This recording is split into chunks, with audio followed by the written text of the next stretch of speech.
যেই নবীর কোনো গুনাহ নাই উনি দোয়ার সময় বলতেন, আল্লাহ আমি আপনার দাস, দাসের ঘরের দাস, দাসীর ঘরের দাস, আমার মাথার চুলের ঝুঁটি আপনার হাতের কবজার ভিতরে, এদিকে টান দিলে আমি এদিকে যেতে বাধ্য, ওদিকে টান দিলে ওদিকে যেতে বাধ্য।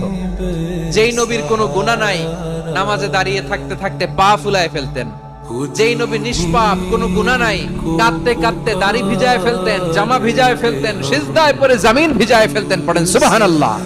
তাহলে আমাদেরকে কেমন অনুগত হওয়া উচিত? আমাদের তো গুনাহ নাই নাকি? আছে এরকম কেউ আছে? নাই। আমরা সবাই পাপী, আমাদের পাপের কোনো শেষ নাই। আওয়াজ করে বলেন ঠিক কিনা?